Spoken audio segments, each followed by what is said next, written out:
वालेकुम संगत, उम्मीद है सब कुछ आबाद होंदा। चैनल का लाइक कयो, सब्सक्राइब कयो। अज तव्हांजी खिदमत में खणी आया हज़रत मूसा अलैहिस्सलाम जो बेहतरीन किस्सो।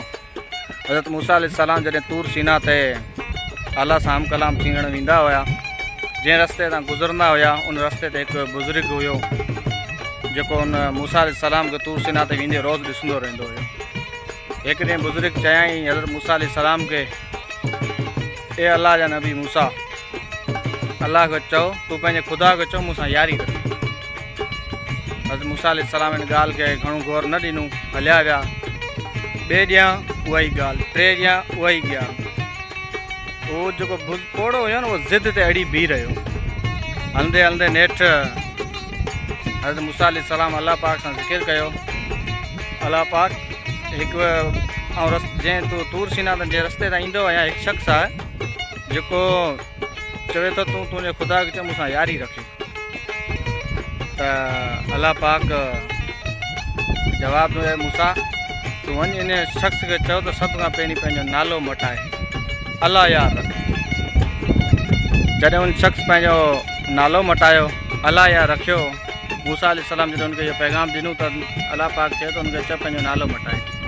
जॾहिं उन पंहिंजो नालो अल्लाह यार रखियो त दीन दुनिया में हिकिड़ो हुयो पुटु, सो ये दुनिया फानी छॾे हलियो हुयो। उनजी रब जी जेका मर्ज़ी ऐं इन ते राज़ी आहियां।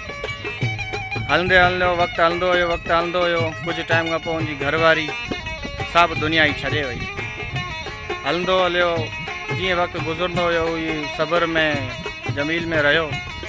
कुझु वक़्त खां पोइ हणी के तो मूं जहिड़े घर खे ॾेई तीली बाह रख करे सॼो घर साड़े छॾियो। हीउ सफ़ा माना अकेलो थी वियो। ॻोठ वारनि खे घरां तड़ी कढी छॾियो के चिड़ विचड़ जे करे। हीअ के बाज़ार में किजिते पकी उते खाधी। वक़्तु गुज़रंदो हुयो, फ़क़ीर बीमार थियो। तॾहिं फ़क़ीर बीमार थी वियो, हिकु रस्ते में वेठो हुयो।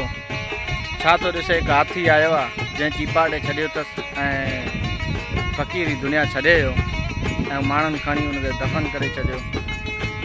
हज़रत मूसा अलैहिस्सलाम खे कुझु टाइम खां पोइ ख़्यालु आयो त फलाणे शख़्स सां मुलाक़ात कयां, फ़क़ीर जंहिं अल्लाह यार नालो रखायो, अल्लाह जे यार सां मिलां थो वञी।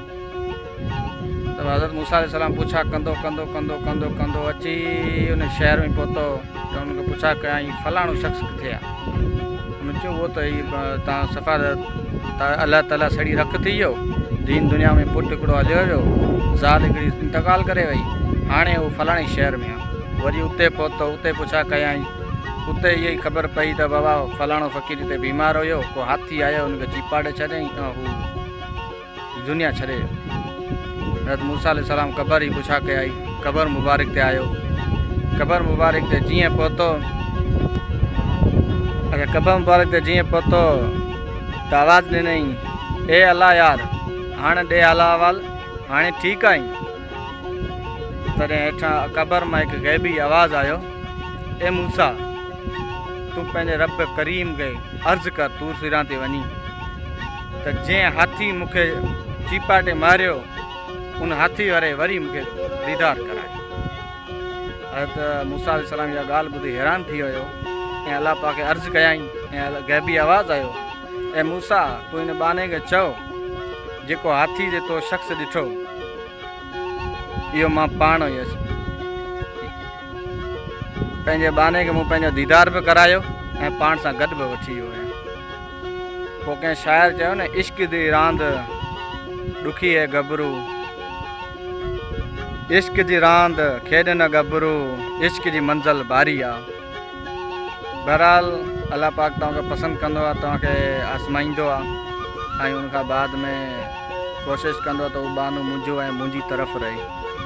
कंहिं माण्हू गफ़लत में, दुनिया जे चक्कर में, लालच में, बुराई में, ज़िनाहनि में, ख़ताउनि में, अताउनि में को बुरो रस्तो वठे वेंदा आहिनि, लेकिन अल्लाह पाक जंहिंखे रखंदो आहे उनखे केरु न चखंदो आहे। बहरहाल अल्लाह पाक असां सभिनी खे 5 वक़्त बाद जमात नमाज़ पढ़ण जी तौफ़ीक़ अता फ़रमाए, वधि में वधि क़ुर शरीफ़ जी तिलावत ऐं असांजे औलाद जी सुठी तरबियत करण जी तौफ़ीक़ ॾिए। बहरहाल जेको ॿुधो तव्हांखे शेयर कयो, चैनल खे सब्सक्राइब कयो, फॉलो कयो, कमेंट कयो, लाइक कयो। लख थोरा लख कुर्ब तव्हां भाइरनि जा।